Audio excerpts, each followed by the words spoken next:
Graça e paz. Seja bem-vindo ao canal O Poder da Proclamação. Assim também ocorre com a palavra que sai da minha boca. Ela não voltará para mim vazia, mas fará o que desejo e atingirá o propósito para o qual a enviei. A palavra de Deus, ela nunca volta vazia. Isaías 55:11. E este evangelho do reino será pregado em todo o mundo como testemunho a todas as nações. Então virá o fim. Mateus 24:14. E vi o céu aberto, e eis um cavalo branco, e o que estava sentado sobre ele chama-se Fiel e Verdadeiro, e julga e peleja com justiça. Apocalipse 19:11. E a última palavra que Jesus disse através da visão de João no Apocalipse: aquele que testifica estas coisas diz: certamente cedo venho. Amém. Ora vem Senhor Jesus. Audiolivro Humildade, a beleza da santidade, por Andrew Murray. Humildade na vida cotidiana. Pois aquele que não ama a seu irmão, a quem vê, não pode amar a Deus, a quem não vê. 1 João 4:20. Que pensamento sóbrio que nosso amor por Deus é medido por nossa interação diária com os homens e pelo quanto os amamos. Nosso amor a Deus será encontrado como uma ilusão, exceto quando for evidenciado na vida diária com nossos semelhantes. É a mesma coisa com nossa humildade. É fácil pensar que devemos nos humilharmos diante de Deus, mas a humildade para com os homens será a única prova suficiente de que nossa humildade diante de Deus é real. Essa é a única prova de que a humildade tomou residência em nós e de que se tornou nossa própria natureza. Essa é a única prova de que nós, como Cristo, nos tornamos irrelevantes aos nossos próprios olhos. Quando a humildade de coração não for somente uma postura que assumimos por um curto tempo, somente quando pensamos nele ou oramos a ele, mas o próprio espírito de nossa vida, então isso se tornará óbvio em todo o nosso comportamento para com nossos irmãos. Essa lição é de extrema importância. A única humildade que realmente é nossa não é a humildade que tentamos mostrar a Deus em oração, mas sim aquela humildade que levamos conosco e vivemos ativamente em nossa conduta ordinária. Os assuntos insignificantes da vida diária são os testes importantes da eternidade, porque demonstram se o Espírito realmente habita ou não em nós. E são nossos momentos mais desprotegidos que realmente mostramos e vemos o que somos. Para conhecer o homem humilde, para saber como o homem humilde se comporta, você deve segui-lo no curso comum da vida cotidiana. Não foi isso que Jesus ensinou? Foi quando os discípulos discutiram quem deveria ser o maior, quando ele viu como os fariseus amavam o lugar de prestígio nas festas e os assentos principais nas sinagogas, e quando ele lhes deu o ensino de lavar os pés. Em todos esses momentos, ele ensinou suas lições de humildade. A humildade diante de Deus não é nada, a menos que seja provada através da humildade diante dos homens. É a mesma coisa no ensino de Paulo. Aos Romanos ele escreve: preferindo-vos em honra uns aos outros. Romanos 12:10. Sejam unânimes entre vós, não de mente elevada, mas acomodando os humildes. Não sejais sábios aos vossos próprios olhos. Romanos 12:16. Para os coríntios, Paulo disse: o amor é paciente, é benigno, o amor não arde em ciúmes, não se ufana, não se ensoberbece, não se conduz inconvenientemente, não procura os seus interesses, não se exaspera, não se ressente do mal. 1 Coríntios 13:4-5. Não há amor sem que a humildade seja raiz. Para os Gálatas, Paulo escreveu: não nos deixemos possuir de vanglória, provocando uns aos outros, tendo inveja uns dos outros. Gálatas 5:26.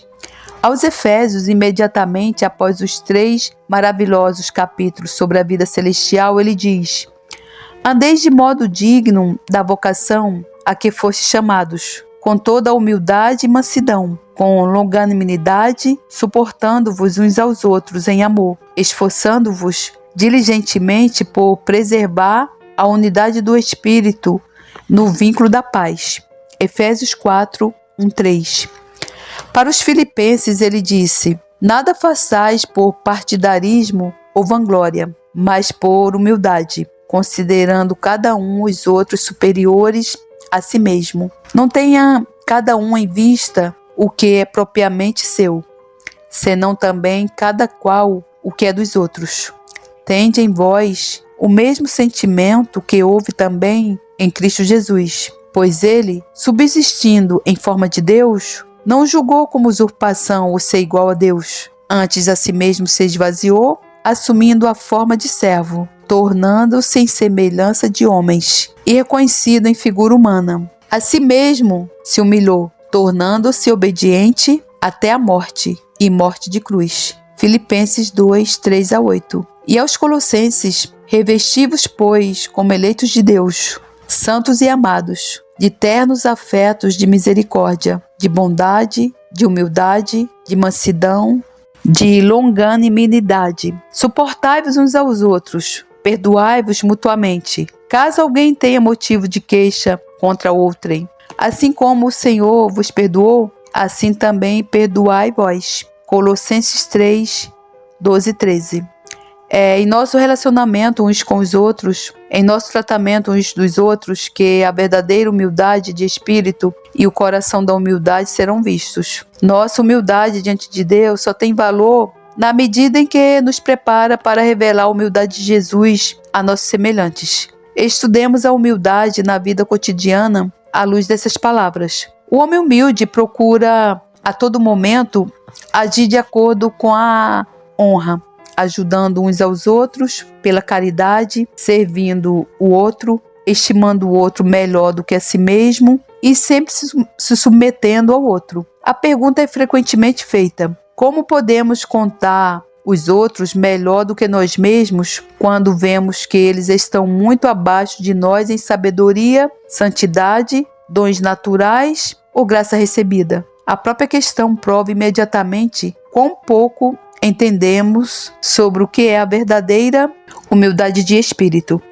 A verdadeira humildade vem quando, à luz de Deus, nos vemos como um nada e consentimos em abandonarmos a nós mesmos para deixar Deus ser tudo. A alma que faz isso não se compara mais com outras. Abandonou para sempre todo o pensamento de si mesmo na presença de Deus. Ela interage com seu semelhante como quem não é nada e não busca nada. Esta alma é uma serva de Deus e, por sua causa, uma serva de todos. Um servo fiel pode ser mais sábio que o mestre e ainda assim manter o verdadeiro espírito e atitude de servo. O homem humilde olha até mesmo para o Filho de Deus mais indigno, honrando-o como filho de um rei.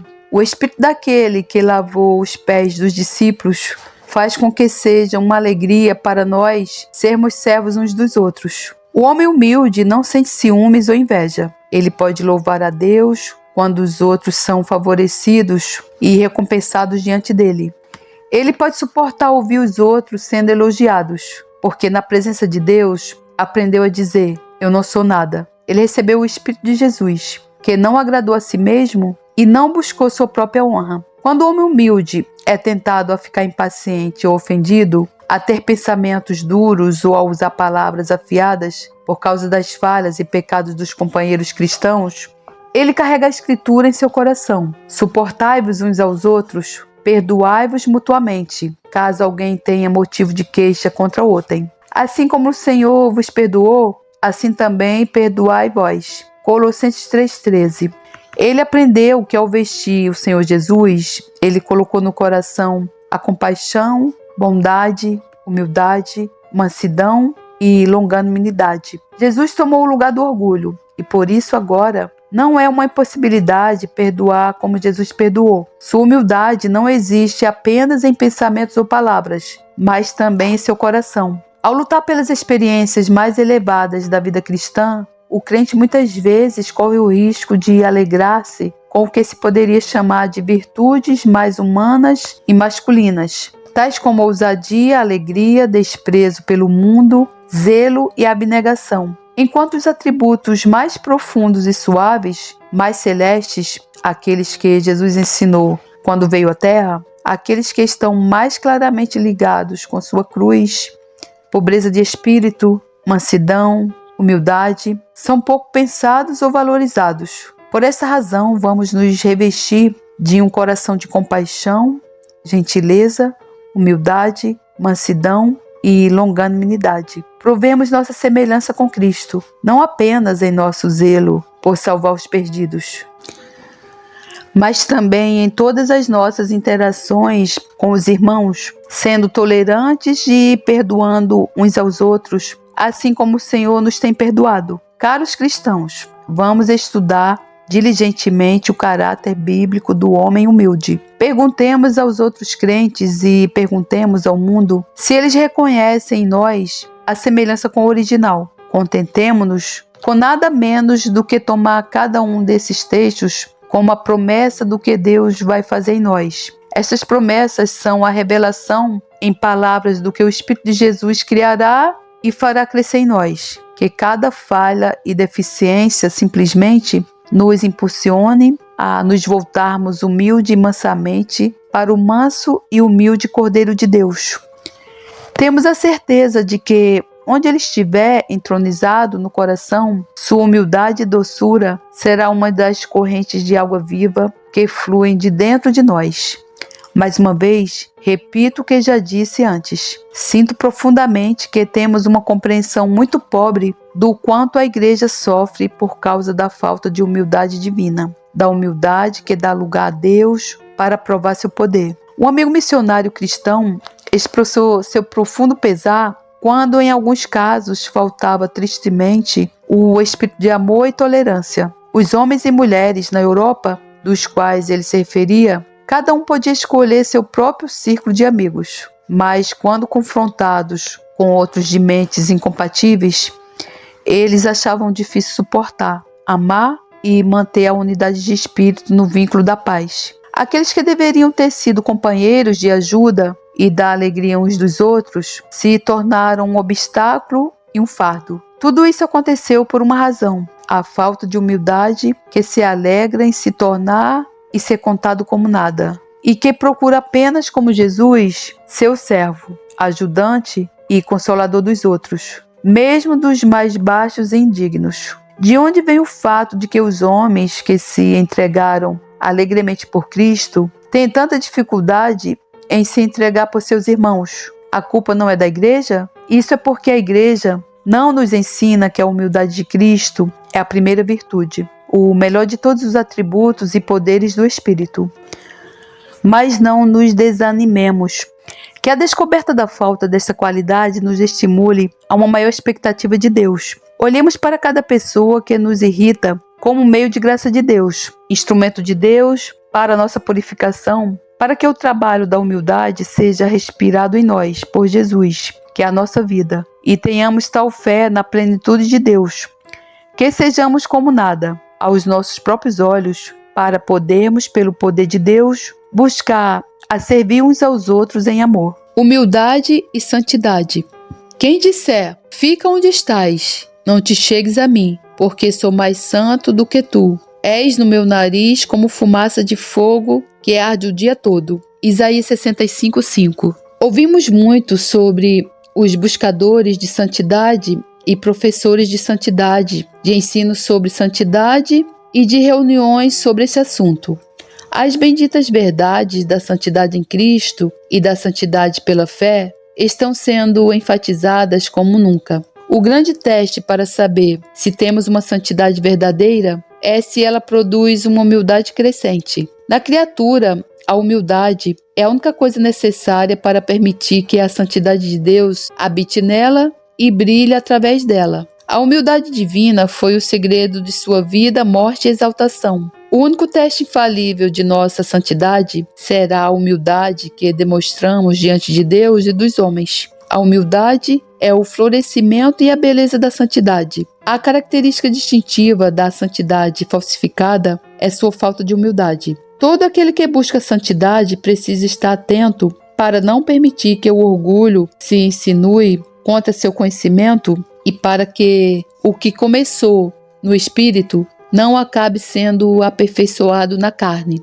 2 homens subiram ao templo para orar. Um era fariseu e o outro publicano. Não havia lugar ou posição tão sagrada como o templo. O fato de o fariseu poder entrar mostra que o orgulho pode levantar sua cabeça no próprio templo de Deus e fazer de sua adoração o cenário de sua autoexaltação. Desde que Cristo expôs seu orgulho, o fariseu colocou sobre si a natureza do publicano. Aqui até o humilde que confessa o pecado mais profundo, o cristão da mais alta santidade, deve estar atento. Justamente quando estamos mais ansiosos para ter nosso coração como o templo de Deus, encontraremos os 2 homens subindo para orar. O publicano descobrirá que seu perigo não vem do fariseu ao seu lado, que o despreza, mas do fariseu dentro dele, que o elogia e que honra a si mesmo. No templo de Deus, quando pensamos que estamos no mais santo de todos, na presença de sua santidade, tenhamos cuidado com o orgulho. No dia em que os filhos de Deus vieram apresentar-se perante o Senhor, veio também Satanás entre eles. Jó 1,6. O fariseu, posto em pé, orava de si para si mesmo, desta forma: ó Deus, graças te dou porque não sou como os demais homens, roubadores, injustos e adúlteros, nem ainda como esse publicano. Lucas 18:11. Talvez seja a própria ação de graças que oferecemos a Deus, a própria convicção de que Deus faz tudo isso que causa complacência. Sim, mesmo quando no templo, quando as palavras de arrependimento e confiança na misericórdia de Deus são ouvidas, o fariseu pode louvar a Deus com sua boca e interiormente está se parabenizando. O orgulho pode se disfarçar na aparência de louvor ou arrependimento. Embora as palavras "eu não sou como os outros homens" sejam rejeitadas e condenadas, sua essência é muitas vezes encontrada em nossos sentimentos e palavras para com nossos companheiros de adoração. Você quer saber se isso é realmente verdade? Basta ouvir a maneira como as igrejas e os cristãos muitas vezes falam uns dos outros. Quão pouco da mansidão e docilidade de Jesus é visto. Não se lembra que a humildade profunda deve ser o lema ao qual os servos de Jesus dizem de si mesmos uns dos outros? Muitas igrejas, convenções, comitês ou até mesmo centro de missões estrangeiras são afetados pela influência do orgulho. Os líderes neste empreendimento demonstram sensibilidade e impaciência ao se defenderem. Eles usam julgamento aguçado, palavras indelicadas e não consideram os outros como melhores do que eles mesmos. Sua santidade contém pouco da mansidão de Cristo. No decorrer da sua história espiritual, os homens podem ter tido momentos de grande humildade e quebrantamento. Isto é uma coisa completamente diferente de estar revestido de humildade, de ter um espírito humilde. É diferente de ter aquela mesquinhez de mente onde o homem se considera os servos dos outros e, ao fazer isso, exibe a própria mente de Cristo. Fica onde estás, não te chegues a mim, porque sou mais santo do que tu. Isaías 65:5. Que cópia pobre de santidade! Jesus o Santo é o humilde. Por essa razão, o mais santo será para sempre o mais humilde. Não há nenhum santo além de Deus. Só podemos ter tanta santidade quanto temos de Deus. Somente o que temos de Deus determinará a nossa verdadeira humildade. Humildade é o desaparecimento do eu e compreensão de que Deus é tudo. O mais santo será o mais humilde. Infelizmente, mesmo que um judeu vergonhosamente ostentador da época de Isaías não seja facilmente encontrado hoje em dia, tal espírito ostentador ainda é visto com frequência no tratamento de companheiros santos ou das crianças. Com que frequência a atitude em que as opiniões são dadas são feitas para parecer como publicano, mas a você é a do fariseu. Ó Deus, graças te dou porque não sou como os demais homens. Lucas 18:11.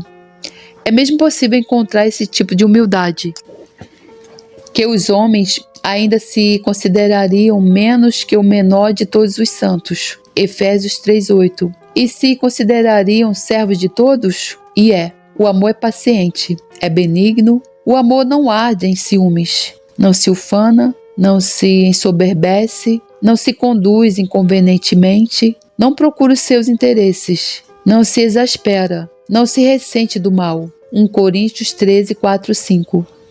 Onde o espírito de amor é abraçado no coração, onde a natureza divina chega à plena maturidade, onde Cristo, o manso e humilde Cordeiro de Deus, é verdadeiramente formado dentro de si, é dado o poder de um amor perfeito, que se esquece de si mesmo e encontra sua recompensa em abençoar os outros. Aquele que ama, suporta e honra os outros, por mais fracos que sejam. Onde este amor entra, aí entra Deus. Onde Deus entra em seu poder e se revela como tudo, ali a criatura se torna nada. Onde a criatura não se torna nada diante de Deus, ela não pode ser nada além de humilde para com o semelhante.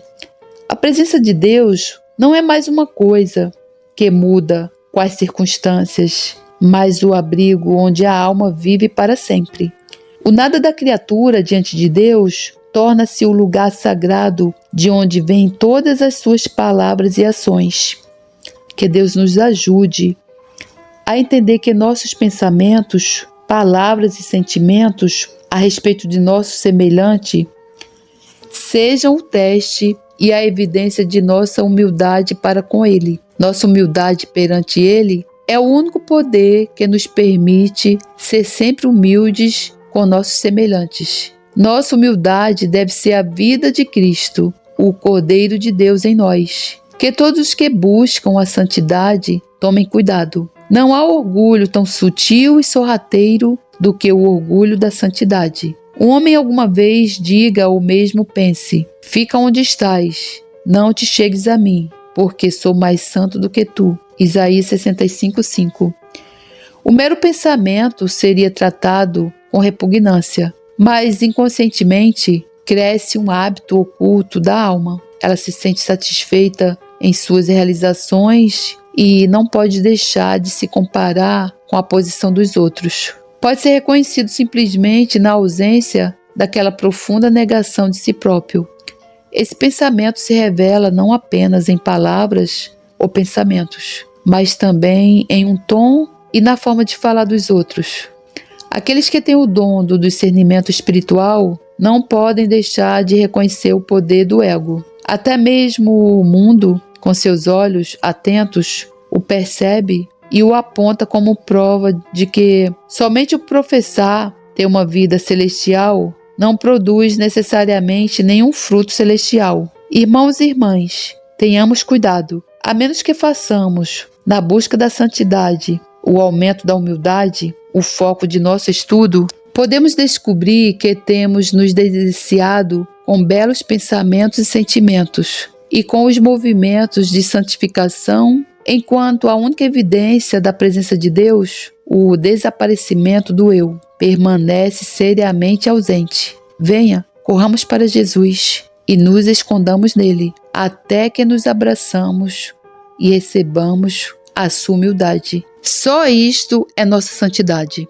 Humildade e pecado. Cristo Jesus veio ao mundo para salvar os pecadores, dos quais eu sou o principal. 1 Timóteo 1,15. A humildade é frequentemente identificada com arrependimento e remorso. Como consequência, alguns pensam não haver maneira de alimentar a humildade, exceto mantendo a alma focada no pecado. Aprendemos que a humildade é algo muito maior e diferente. Vimos no ensinamento do nosso Senhor Jesus e nas epístolas o quanto a humildade é ensinada sem nenhuma referência ao pecado. Em toda a relação da criatura com o Criador, na vida de Jesus, como ele a viveu e nos comunicou a humildade, é a própria essência da santidade. A plenitude que está em Cristo é a retirada do eu para a entronização de Deus, onde Deus é tudo e o eu nada. Entretanto, o pecado do homem e a graça de Deus trazem uma nova camada e dimensão ao tema da humildade. Basta olhar para um homem como o apóstolo Paulo para ver como, através de sua vida, a consciência total de ser um pecador permaneceu vivo em sua mente. Todos nós conhecemos as passagens onde ele se refere à sua vida como perseguidor e blasfemador. Porque eu sou o menor dos apóstolos, que mesmo não sou digno de ser chamado apóstolo, pois persegui a igreja de Deus. Mas pela graça de Deus sou o que sou, e a sua graça, que me foi concedida, não se tornou vã. Antes trabalhei muito mais do que todos eles. Todavia não sou eu, mas a graça de Deus comigo. 1 Colossenses 15, 9 e 10. A mim, o menor de todos os santos, me foi dada esta graça de pregar aos gentios o evangelho das insondáveis riquezas de Cristo. Efésios 3:8. A mim, que noutro tempo era blasfemo e perseguidor, insolente, mas obtive misericórdia, pois o fiz na ignorância, na incredulidade. Cristo Jesus veio ao mundo para salvar os pecadores, dos quais eu sou o principal. 1 Timóteo 1, 13 e 15. A graça de Deus o havia salvado. Deus não se lembrava mais dos seus pecados, mas Paulo nunca podia esquecer o quão terrivelmente havia pecado. Quanto mais ele se alegrava com a salvação de Deus, mais ele estava ciente de que era um pecador salvo. A salvação não tem nenhum significado ou doçura, exceto quando é olhada através da lente de um ser que reconhece seu pecado. Isto tornou a salvação preciosa e real para ele. Nunca por um momento ele pôde esquecer que era um Deus santo que havia tomado em seus braços e coroado com seu amor. Os textos que acabamos de citar são frequentemente vistos como a confissão de Paulo sobre o pecado diário. Eles só têm que ser lidos cuidadosamente em seu contexto. Este reconhecimento do pecado faz com que os resgatados se curvem diante do trono como aqueles que foram lavados de seus pecados no sangue do Cordeiro. Eles nunca podem ser nada além de pecadores resgatados, mas a compreensão da graça lhes permite ver seus pecados e a salvação deles, como uma demonstração do amor de Deus. A humildade que acompanha a confissão, que és um pecador, ganha um novo significado quando você aprende como tal humildade o valoriza como criatura. A humildade produz adoração e louvor ao maravilhoso amor redentor de Deus. A verdadeira importância do que estas palavras do apóstolo Paulo nos ensinam vem com força quando percebemos o fato notável de que, durante toda a sua vida cristã, nunca encontramos nada como a confissão do pecado presente. Em nenhum lugar há qualquer menção de deficiência ou defeito, ou qualquer sugestão a seus leitores de que ele falhou em seu dever ou pecou contra a lei do amor perfeito. Pelo contrário, há várias passagens onde ele se defende apenas pelo testemunho da sua vida. Vós e Deus sois testemunhas do modo que, piedosa, justa e impreterivelmente, procedemos em relação a vós outros, que credes. 1 Tessalonicenses 2,10. Porque a nossa glória é esta, o testemunho da nossa consciência, de que com santidade e sinceridade de Deus, não com sabedoria humana, mas na graça divina, temos vivido no mundo e mais especialmente para convosco. 2 Colossenses 1,12. Isto não é um ideal ou uma aspiração, é uma declaração do que a sua vida tinha se tornado. No entanto, esta ausência de qualquer confissão do pecado aponta para uma vida vivida no poder do Espírito Santo. Tal vida é raramente vivida ou desejada hoje em dia. O ponto que quero enfatizar é que nosso único lugar de alegria e nossa posição constante diante de Deus deve ser confessar que somos pecadores salvos pela graça. O pecado diário não é onde o segredo da humildade mais profunda será encontrado, mas sim em nossa posição constante de graça abundante. Com a profunda lembrança de Paulo de ter pecado tão terrivelmente no passado, antes que a graça o atingisse, ele sempre se lembrava do poder obscuro e oculto do pecado que era mantido do lado de fora, pela presença e poder do Cristo residente. Porque eu sei que em mim, isto é, na minha carne, não habita bem nenhum, pois o querer o bem está em mim, não porém o efetuá-lo. Romanos 7,18. Isto descreve o fato de que a carne permanece até o final, porque a lei do Espírito da vida, em Cristo Jesus, te livrou da lei do pecado e da morte. Romanos 8,2. A libertação gloriosa não é nem a destruição, nem a santificação da carne, mas uma vitória contínua dada pelo Espírito Santo, enquanto ele põe à morte as obras da carne. Assim como a saúde expulsa doenças, a luz engole as trevas e a vida vence a morte. Assim também a morada de Cristo, através do Espírito, é a saúde, luz e vida da alma. Com isso, a convicção de importância e perigo transforma continuamente a fé na ação temporária do Espírito Santo, criando um sentimento de dependência naquele que é disciplinado por ela. Desta forma, fé, alegria e humildade trabalham juntas na graça de Deus. As passagens citadas acima mostram que foi a maravilhosa graça dada a Paulo, da qual ele sentia a necessidade a cada momento, que o humilhou profundamente. A graça de Deus estava com ele e lhe permitiu trabalhar mais abundantemente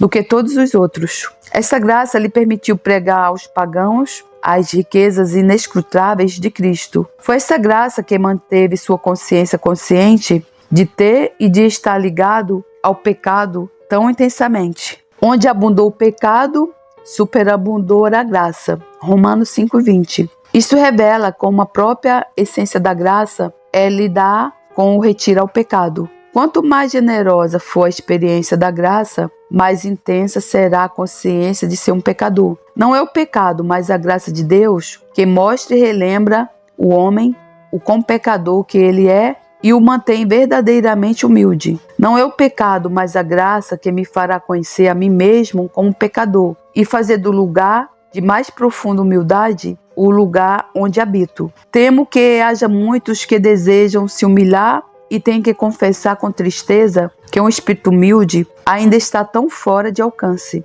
Pensar constantemente em si mesmo, a ponto de se odiar, nunca poderá nos livrar de nós mesmos. É somente pela revelação de Deus, não pela lei que condena o pecado, mas por sua graça divinal, que se livra do tirano orgulho e que nos tornará humildes.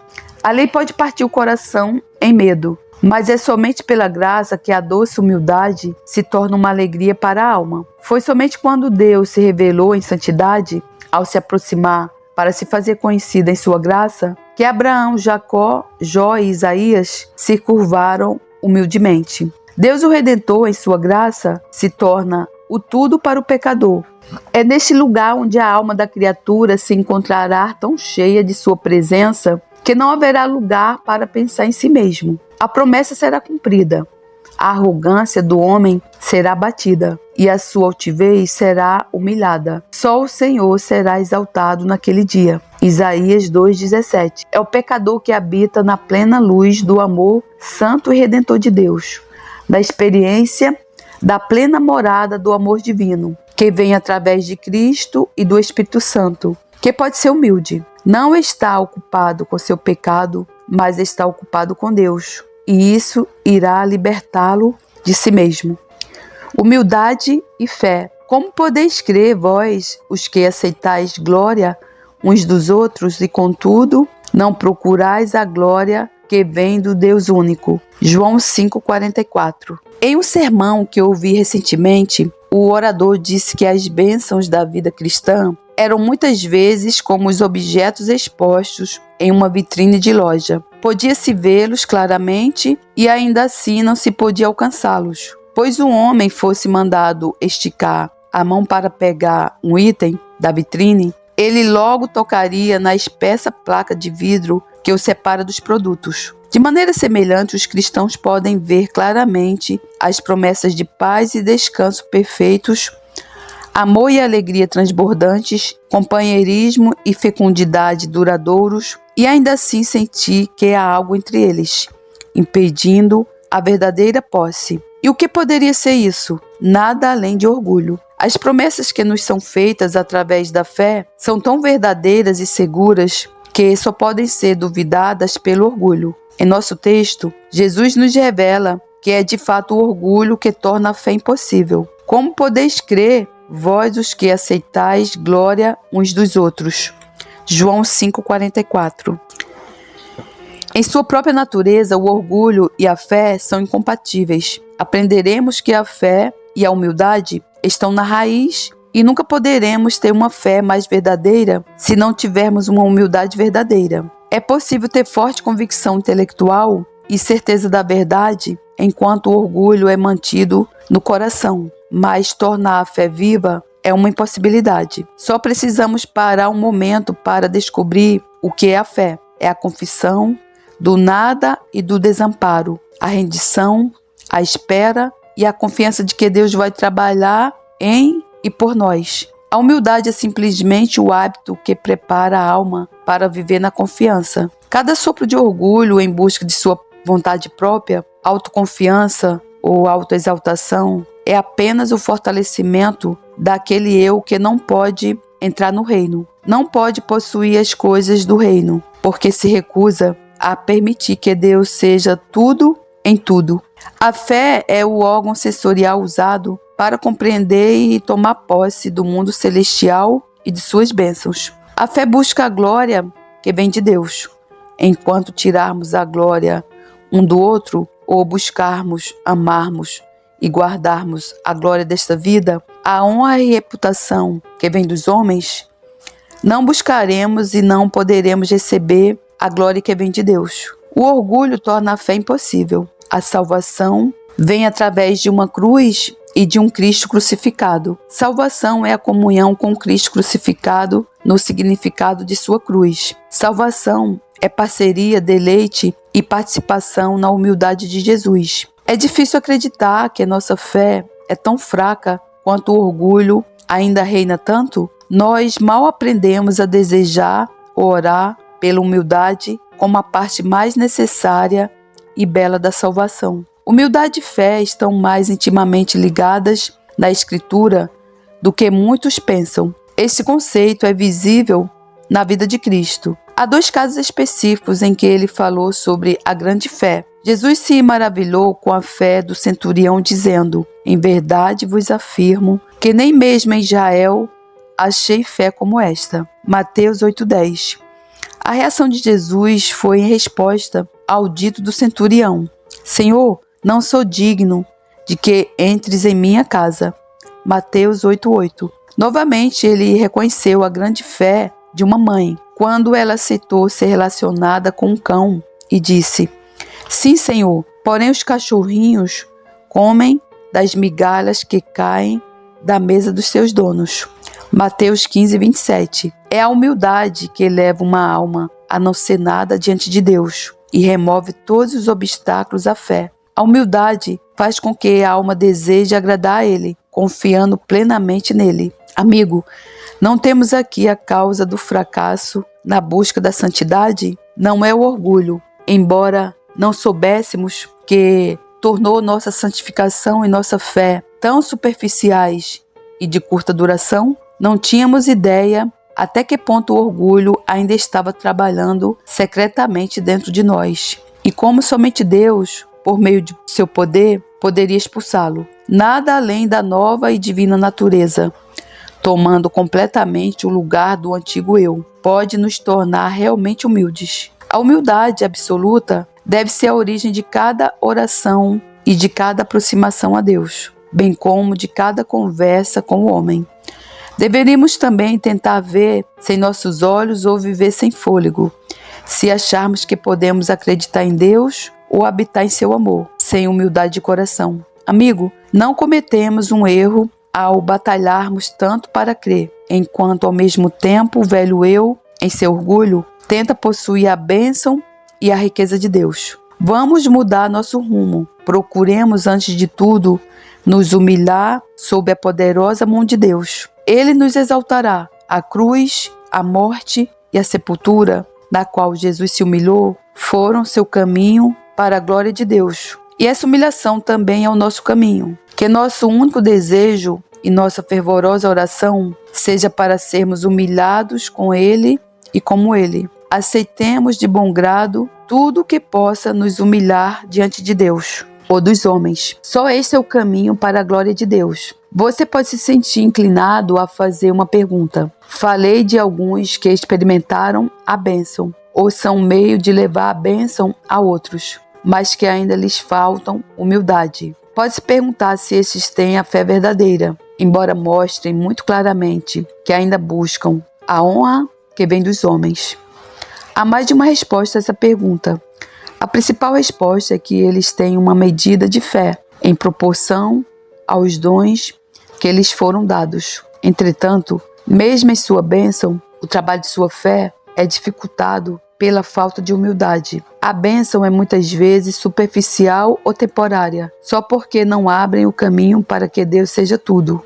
Uma humildade mais profunda traria sem dúvida a bênção mais profunda e plena do Espírito Santo, não apenas trabalhando neles como o Espírito de poder, mas também residindo neles na plenitude de sua graça, e especialmente na humildade. Essa vida de poder, santidade e perseverança é raramente vista. Como podeis crer, vós, os que aceitais glória uns dos outros? João 5,44. Amigo, a única coisa que pode curá-lo do desejo de louvor do homem ou dos sentimentos feridos é buscar a glória que vem de Deus. Que a glória do Deus Todo-Poderoso seja tudo para você. Você será liberto da glória dos homens e de si mesmo, e ficará contente de não ser nada. Desse nada, você se fortalecerá na sua fé, dando glórias a Deus. Você descobrirá que quanto mais profundo você se afunda em humildade diante dele, mais próximo ele está de cumprir o desejo de sua fé. Humildade e a morte de si próprio. A si mesmo se humilhou, tornando-se obediente até a morte e morte de cruz. Filipenses 2,8. A humildade é o caminho para a morte, porque na morte ela dá a prova mais evidente de sua perfeição. A humildade é a flor da qual a morte de si próprio é o fruto perfeito. Jesus se humilhou até a morte e revelou o caminho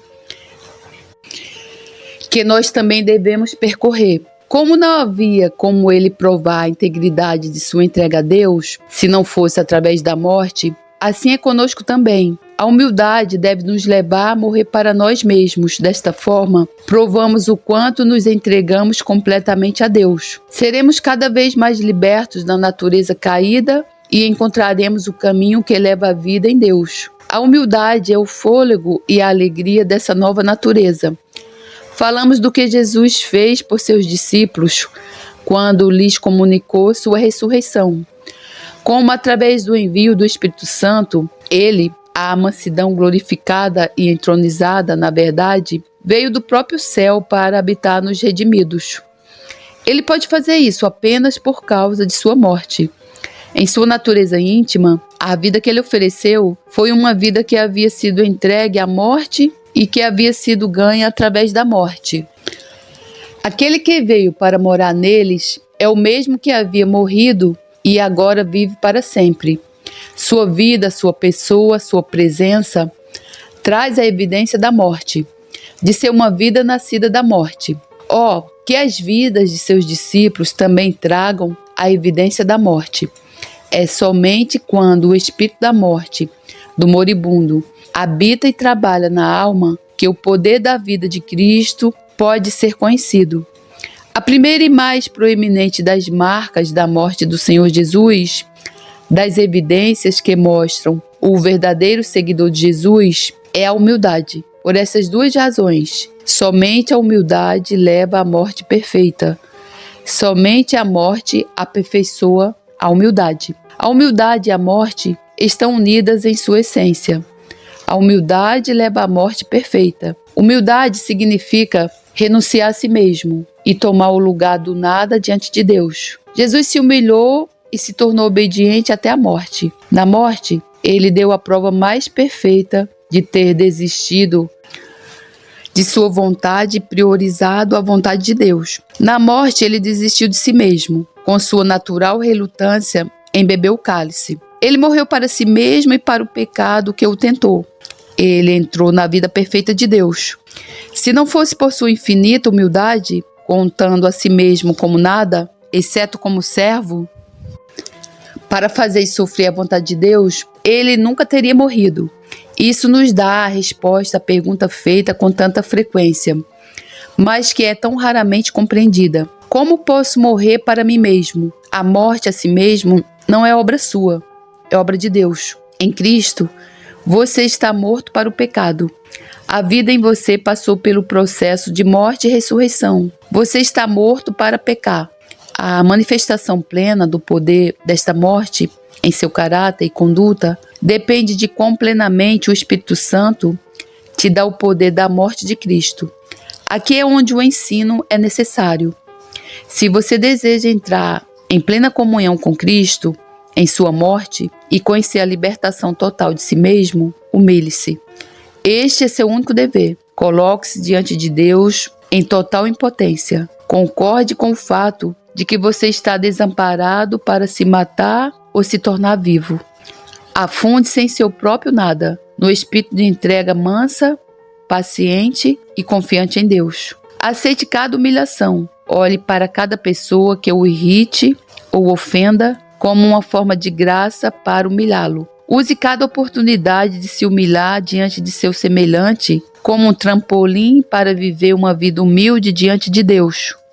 Deus aceitará a humildade de si mesmo como prova de que todo o seu coração o deseja. Humilhar-se é a sua preparação para a poderosa obra da graça, na qual Ele revelará Cristo plenamente em você. É o caminho da humildade que leva à morte perfeita, a compreensão plena de que estamos mortos em Cristo. Somente esta morte leva à perfeita humildade. Cuidado com o erro que tantos cometem, que estão ansiosos para ser humildes, mas têm medo de ser humildes demais.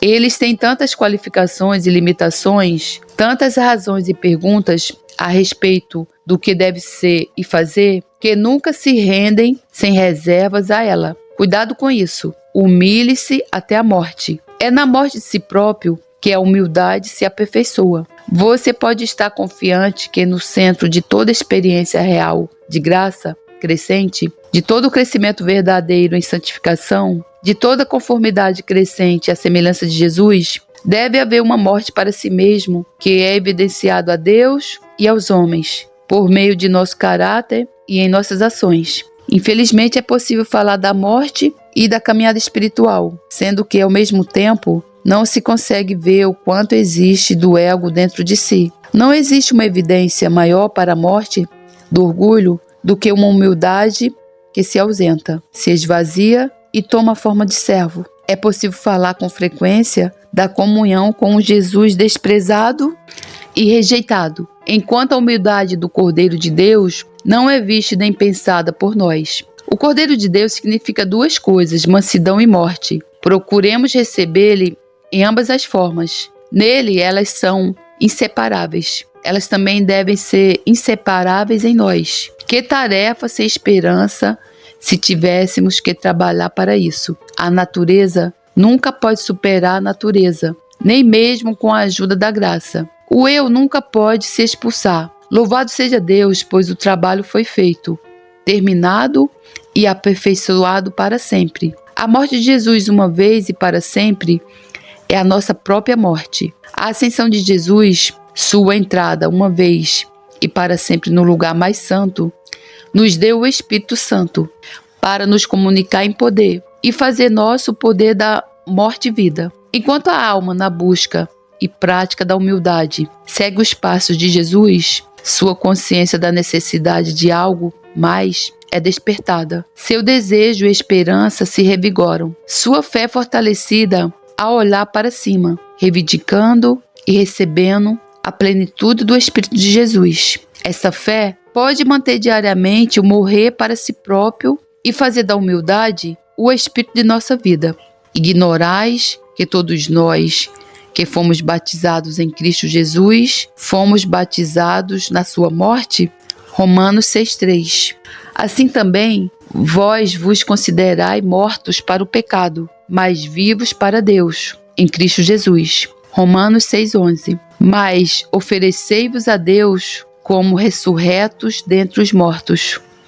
Romanos 6,13. Toda a autoconsciência do cristão deve ser saturada e caracterizada pelo Espírito que provocou a morte de Cristo. Toda sua existência é apresentar-se a Deus como alguém que morreu em Cristo e em Cristo está vivo, exibindo em seu corpo a morte do Senhor Jesus.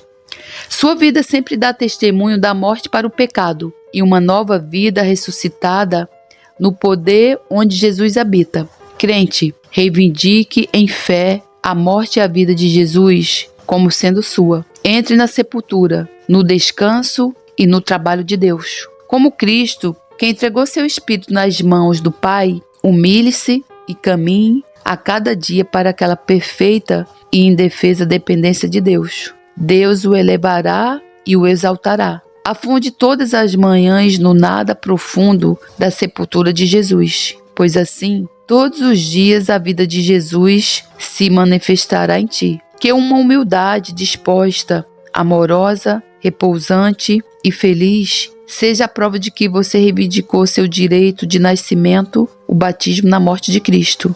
Porque com uma única oferta, a aperfeiçoou para sempre quantos estão sendo santificados. Hebreus 10:14. As almas que entram na humilhação de Cristo encontrarão nele o poder de ver-se e de considerar-se como morto, como aqueles que aprenderam e receberam dele. Caminharão com toda a humildade e mansidão, suportando-se uns aos outros em amor. A morte e vida é vista na mansidão e na humildade como a de Cristo.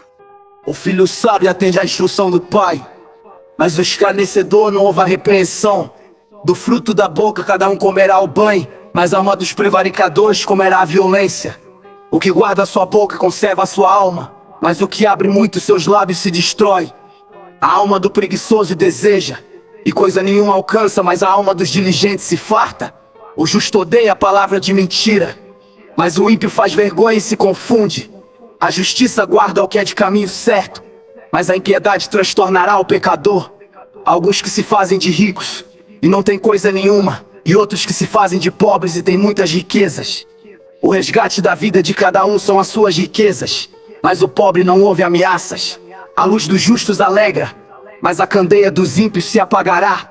Da soberba só provém a contenda, mas com os que se aconselham se acha sabedoria. A riqueza de procedência vã diminuirá, mas quem ajunta com o próprio trabalho aumentará. A esperança adiada desfalece o coração, mas o desejo atendido é árvore de vida. O que despreza a palavra perecerá, mas o que teme o mandamento será galardoado. A doutrina do sábio é uma fonte de vida para se desviar dos laços da morte. O bom entendimento favorece, mas o caminho dos prevaricadores é áspero. Todo prudente procede com conhecimento, mas o insensato espraia a sua loucura. O que prega a maldade cai no mal, mas o embaixador fiel é saúde. Pobreza e afronta virão ao que rejeita a instrução, mas o que guarda a repreensão será honrado. O desejo que se alcança deleita a alma, mas apartar-se do mal é abominável para os insensatos. O que anda com sábios ficará sábio, mas o companheiro dos tolos será destruído. O mal perseguirá os pecadores, mas os justos serão galardoados com o bem. O homem de bem deixa uma herança aos filhos de seus filhos, mas a riqueza do pecador é depositada para o justo. O pobre do suco da terra tira mantimento em abundância, mas aos que se consomem por falta de juízo. O que não faz uso da vara odeia seu filho, mas o que o ama desde cedo castiga. O justo come até ficar satisfeito, mas o ventre dos ímpios passará necessidade.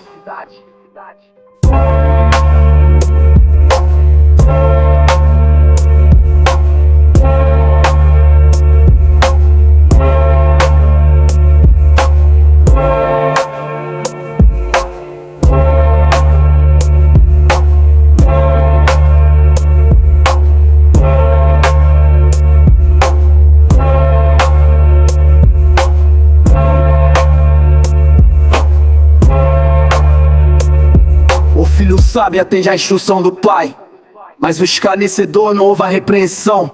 Do fruto da boca cada um comerá o bem, mas a alma dos prevaricadores comerá a violência.